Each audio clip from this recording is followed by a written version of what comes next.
Bismillahirrahmanirrahim. Elhamdülillah ve salatu ve selamu ala Resulillah sallallahu aleyhi ve sellem. Tabi Müslümanların bugün en çok kaybettikleri konu Hazreti Peygamber aleyhissalatü vesselamın ahlaki değerleridir. Bir Müslümanın iki tane olmazsa olmazı var. Bir, Allah'ın kelamı Kur'an-ı Kerim. İki, Allah'ın kelamı Kur'an-ı Kerim'i açıklayan, izah eden, tefsir eden, fiil, hareket ve davranışlarıyla da onu uygulayan ve bize örnek olan Hazreti Peygamber aleyhissalatü vesselamın hayat tarzı, hayat biçimidir. Biz Hazreti Peygamber aleyhissalatü vesselamın hayat tarzına, yaşayış şekline biz toptan ahlak diyoruz. Ahlakı insani değerlerle eşdeğer tutmak gerekir. Yani insanın insan olabilmesi için bir takım değerlere sahip olması lazım. O güzel vasıflar, o güzel hareketler, o güzel davranışların tamamına biz ahlak diyoruz ki ahlak insan yaratılışının ayrılmaz bir parçasıdır. Bir insan ahlaki değerlerini yitirirse o insan olma vasfını da yitirir. Ahlak bu kadar önemlidir. Ahlaki değerlerde bizim için en ideal örnek Hazreti Peygamber aleyhissalatü vesselam'dır. Çünkü Kur'an öyle buyuruyor. Üsvetun hasene diyor. İdeal örnek. En ideal örnek Hazreti Peygamber aleyhissalatü vesselam'dır. Onun için Kur'an başka bir ayette diyor ki ve enneke leala hulukun azim. Sen ey peygamber yüce bir ahlak sahibisin.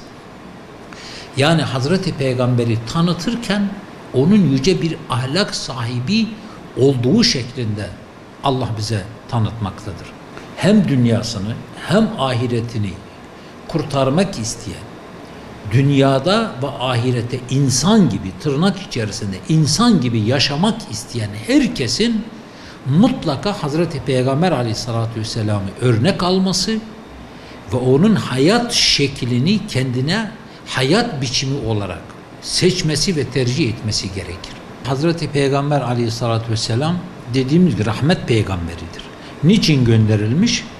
İnsanlara örnek olsun diye. İnsanlar ona uysun ve hem dünyalarını hem ahiretlerini huzur ve refah içerisinde geçirsinler diye gönderilmiş.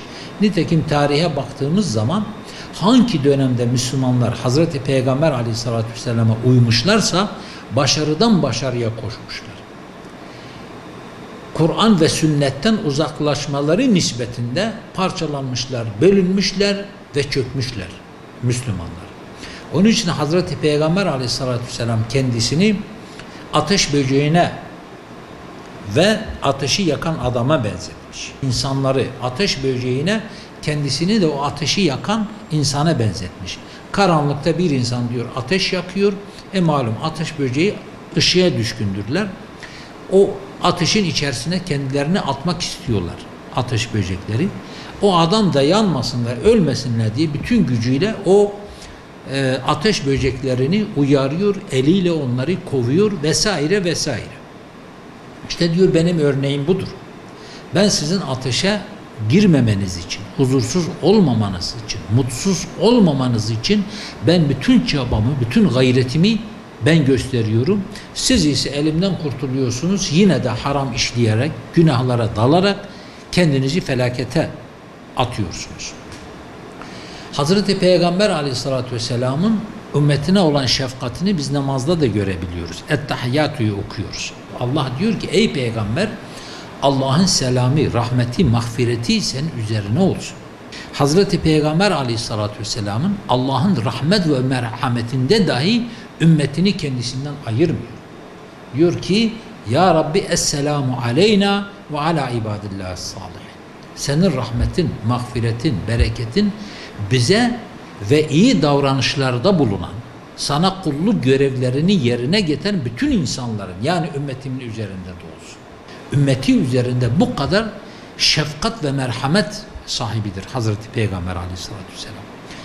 Hayatı boyunca aşağı yukarı özellikle Mekke hayatı çile ve ızdırapla geçmiş.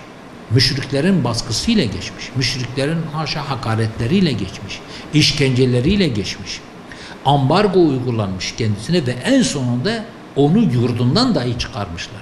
Bütün bunlara katlanmasının sebebi işte insanlardır. Hatta sadece ümmeti de değil. Müşrikler de buna dahildir. Hazreti Peygamber'in bütün amacı, gayesi, bütün çırpınışı, bütün insanları cehennemden kurtarmak, felaketlerden kurtarmak ve korumaktır. Sadece Müslümanları değil.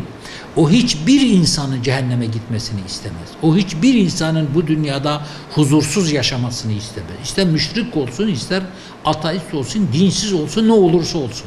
Onları kurtarmanın mücadelesini vermiş. Onları kurtarmanın çırpınışı içerisinde olmuş. Bütün o çilelere katlanmasının sebebi neydi?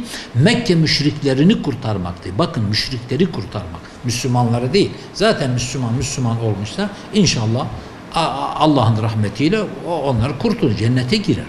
Ama o çilelere katlanmasının sebebi, o acılara katlanmasının sebebi, o işkencelere maruz kalmasının sebebi, onlara göğüs germesinin sebebi, memleketinden, yurdundan sürgün edilmesinin sebebi işte o müşrikleri kurtarmaktı. Ebu Cehilleri kurtarmaktı. Ebu Leheb'leri kurtarmaktı. Onun mücadelesini veriyordu Hazreti Peygamber Aleyhisselatü Vesselam. Hazreti Peygamber Aleyhisselatü Vesselam'ın da ümmetine, hatta bütün insanlığa şefkati ve merhameti bu kadar geniş ve bu kadar kapsamlıdır. O bütün insanlığı kucaklamak istemiştir. Sadece müminleri değil, bütün insanlığı, hangi din, hangi inanca mensup olursa olsun, bütün insanlığı kucaklamak ve kurtarmak istemiştir Hazreti Peygamber Aleyhisselatü Vesselam. Onun için onun şefkat ve merhameti konusunda herhangi bir tartışma bile söz konusu değil. O ahir zaman peygamberidir. Bütün insanlığı kurtarmaya vesile olmak üzere gönderilmiştir ve bütün hayatını bu mücadele içerisinde geçirmiştir.